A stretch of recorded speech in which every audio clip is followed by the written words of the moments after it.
I'm going to talk about the program at University of Wisconsin-Madison, and a little bit familiar with the BELT program, which is, I think, rather different from ours. So it looks like what's planned at Indiana has a lot of similarities. So this slide was one that I drew up a couple of years ago, pretty sort of amateurish. I'm not very good at this marketing kind of thing. But you can see the basic idea. We've got one calendar year program, and so we started in September 2019, and we've graduated our first class, and we started on our second one here. So let me talk about the curriculum goals, and this sounds kind of similar to what Mike was talking about. So we want to have education, we want to be able to educate students from all STEM backgrounds and give them a good introduction to quantum computing. And the goal is to get students through in 1 year, mostly because the students are eager to hit the job market, or in some cases to transition to a PhD. And 2 years is quite a big investment of time if you want to do those things. The other thing we want to do is give substantial lab experience. We found in talking to employers that this is important. And we're fortunate that we had a lot of existing facilities, good advanced labs, good research labs, and so we've been able to do this and also give students some exposure to research. So here's the basic curriculum design. So the course that I just finished teaching 20 minutes ago is Physics 709, and it's the basically quantum computing, basic hardware, quantum circuits, algorithms. We work up to the Shor algorithm. That's what I've been doing this past few weeks, and do error correction and some cryptography and things. Then they do other electives. Our program is physics-based, so they're doing mostly physics electives, but some people are looking at CS or ECE courses. And then the second semester, they're doing more advanced topics that have to do with hardware. And then we also give them introduction to different quantum computing platforms, hardware choices, because that's what our labs have to do with. Then people do independent study and research projects. Then also they have a final research project, which they do in individual contact with the faculty. So here are the curriculum challenges, and this actually relates to the questions that were just asked. So I can kind of give you the Wisconsin answer, which I think is somewhat similar to the Indiana answer. So the students do come with very diverse backgrounds, and this is a big challenge. So the first thing we do is to give them kind of a self-study guide for the summer before they come. A lot of that's math. There's a little physics. As Terrell said, and Mike said, you got to know linear algebra. Actually, that's maybe the main focus. So we try to get them a little bit up to speed by doing self-study. The other thing is intensive advising. Every student has an individual faculty member that tailors the program. There are only 3 required courses, so a lot of the other stuff, people can be filling in holes in their background, things like that. We have a dedicated teaching assistant for the program who is very broadly knowledgeable, so they can also they also have that resource. The other thing we do is we have a dedicated office space, so all the students are in this moment. When the student body gets bigger, I'm not quite sure what we're going to do, but at the moment we can still do that. Instructional labs. This is at the end of the first year, when most students are going to be graduating. There's an intensive lab course, which I'll talk about in a little bit more detail. And that probably the biggest single challenge in building a program like this, I think. We were fortunate, that we could leverage existing facilities, but you have to set aside time and money for lab development. That's not so trivial. We found. I think it. In the end, it's been the problem, in a certain sense, solved itself because we worked full out to get the labs ready for this past summer, and then we didn't use them because of COVID. Students couldn't go in the labs. So by next summer, when the course is offered again, I think we'll be fine. So we do give students exposure to research, and that's done presently through individual projects. Let's see, this I may not talk about. It does relate to one of the questions was asked, how do you get in touch with us? So we did a lot of stuff here. I'm not going to actually go through it, but I would say that we do advertising on Google on their search engine, and so you can Google Quantum Computing Master's Program and you'll find us. Okay, so I think I'm going to skip this. This is mostly for other people who are planning things rather for students. I will say a little bit about the scale because people asked about this. So we started to do this the beginning of 2018, and we got it through by the summer of the end of the summer of 2018, I guess. So Mike was, talking about going through the higher education board. We were sort of fortunate. We already had an MS program on the books in physics. And so we were able to sort of just attach this to it. And it turned out that then we didn't have to go through the board. When I first said I was going to do this, somebody told me, oh, you got to go through the board of regents. It's going to take you 2 or 3 years. And I said, well, okay, I got other things to do so long.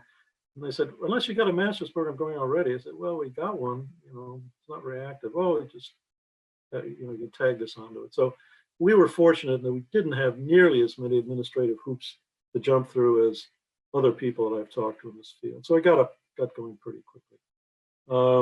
And so here are some of the numbers that were asked about. So fall 2018, that's when students started to apply for our program for admission in 2019.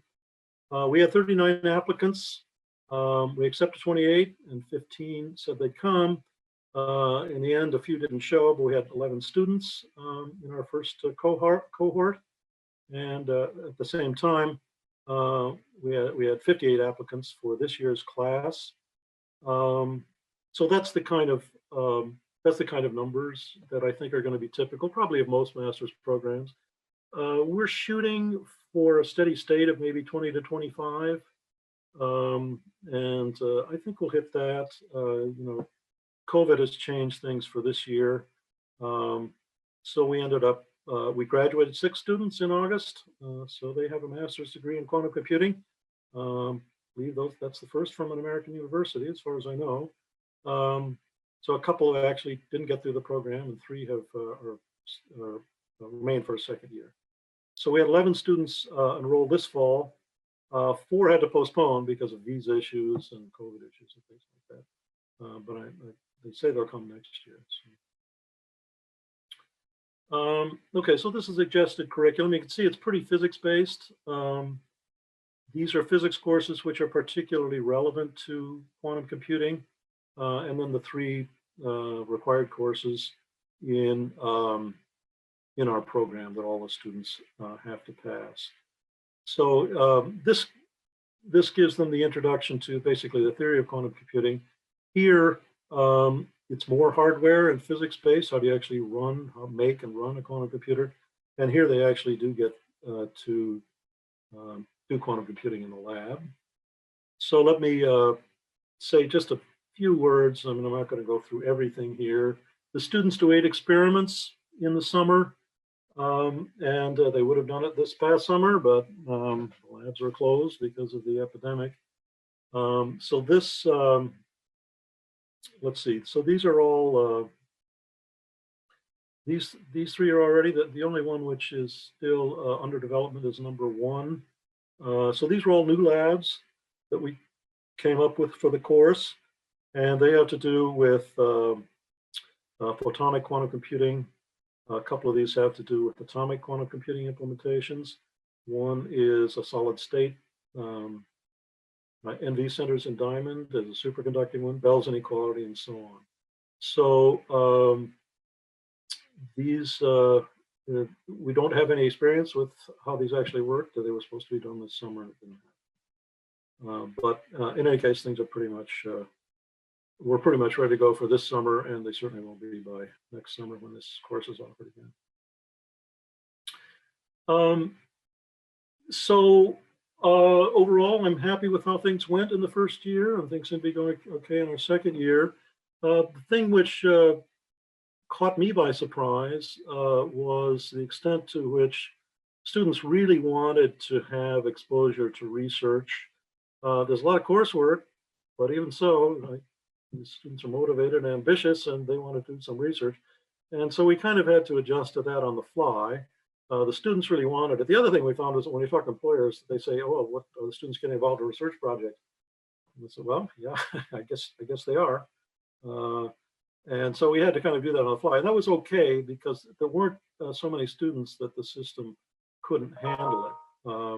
And students have been doing individual projects, and if you can do it that way, it generally works pretty well. In fact, there were several successful projects, and I think 4 or 5 papers will come out with names of students on those projects. So that's great. In the future, that may change, because if you have 25 students, you have to, that's a lot of research projects, and we may not even have that many ideas for research projects. So we may go to some kind of a team-based system or something, but we will certainly continue to offer research. This is a big load on the faculty, and that's another challenge to figure out how to manage that.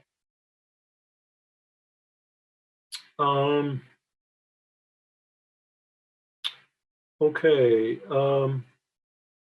maybe I'll just stop there and take questions. Okay, thanks, Bob. Mm-hmm. Let me just allow me one question to start, and we'll get the juices flowing, I think. But you sort of already answered it, so that's a sign of a good professor. You know what questions are coming.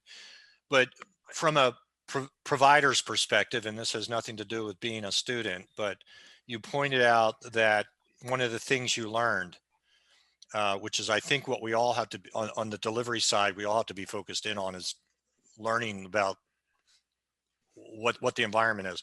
You said that they were interested in research. Yeah, I would have been surprised by that as well.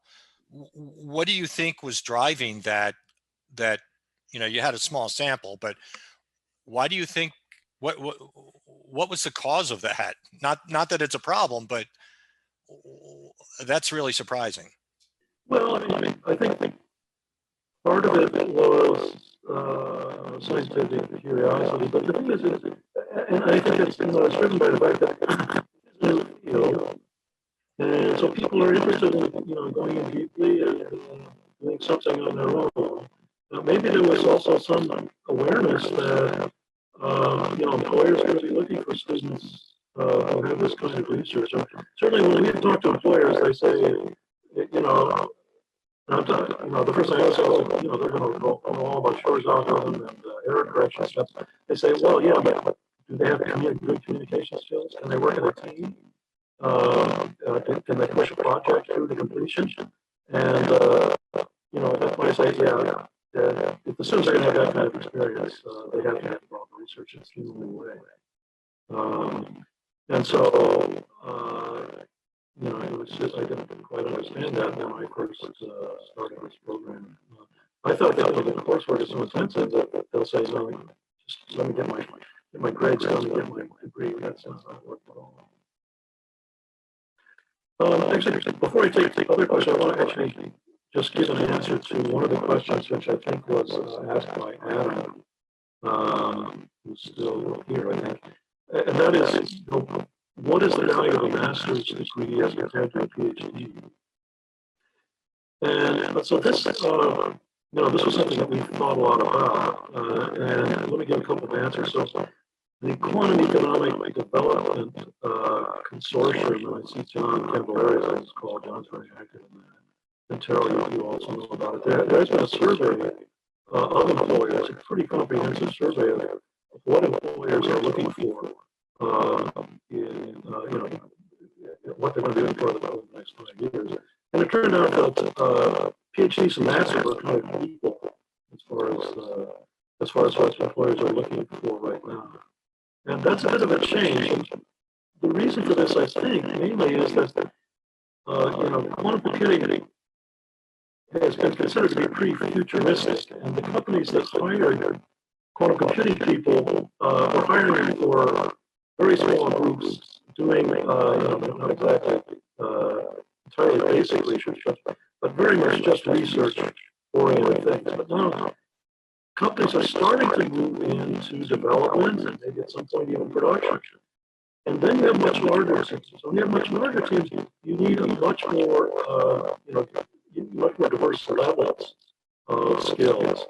And I think that's why we're seeing that employers are thinking about master's students. So that's, I think that's a very optimistic conclusion for the job market for master's students.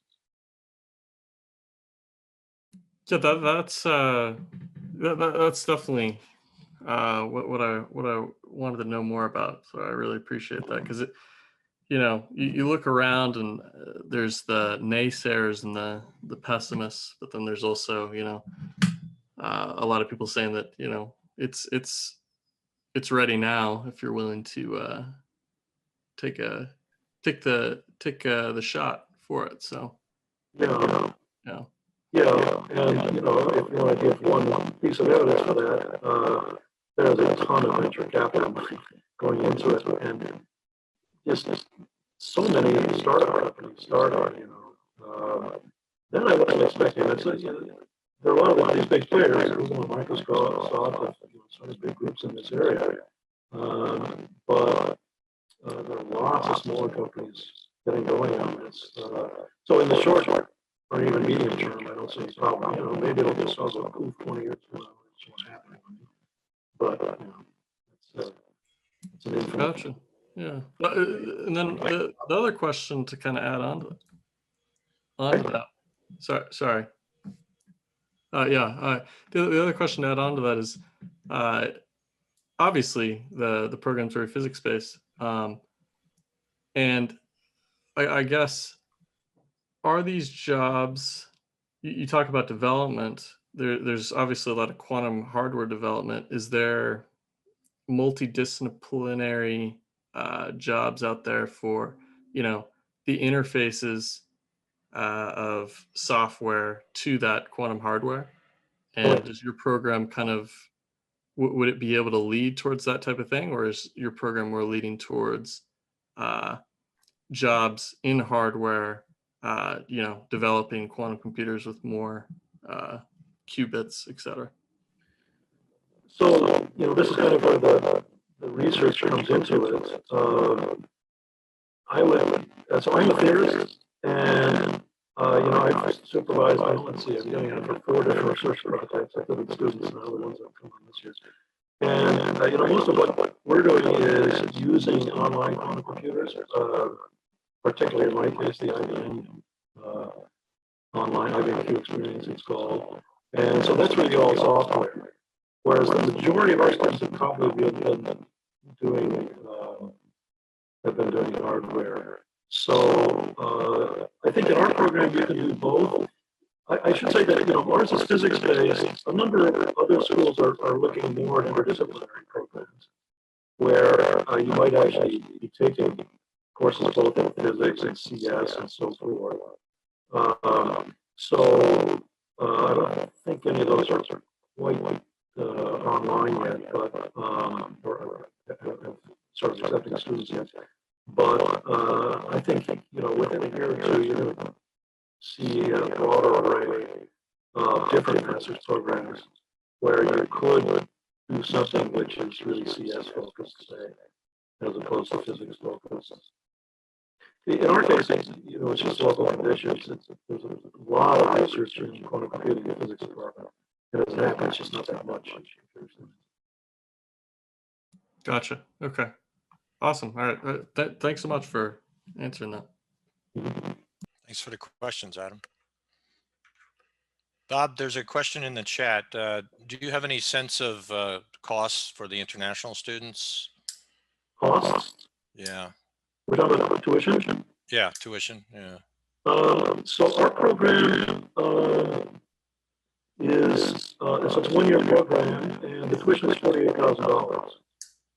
And that doesn't include living costs or anything like that. They're offering some financial aid, but that's the cost. And well, I mean, a few remarks. One is which the students last year and this year should have gotten a break because of COVID, but that decision was not in my hands, and it didn't. I would hope that we'll be able to increase financial aid because I don't like this idea that and a lot of debt and so forth. But that's the cost for our program, and I think others that I've seen are pretty similar. Yeah. Or probably pretty similar. Yeah, sometimes for like a state school or certain countries, if you're foreign, the prices adjust. But in this case, it's the same. In-state, out of state, U.S., foreign, the whole thing. Yeah. Yeah. Other questions? I think we're getting a little fatigued here, frankly. But last call. Okay. Well, Bob, thanks for getting us in after your class. This has been a good quick tour of the program there. I'm watching it closely because I think you're on the right track, in my opinion, for whatever that's worth. For where the puck will be down the road, and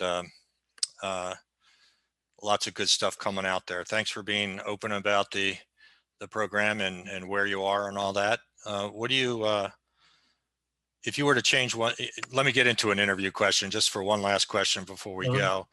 If you were to change one thing about your program, or what is the one thing you're planning to build on or fix or enhance for the 2021 year? So the main thing is getting a little bit more organized about getting people into research, because we didn't focus on that in the first year. Then students came in the fall, and then in the spring, they were kind of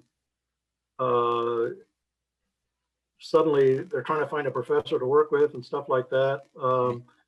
It kind of went okay, but what we're trying to do now is to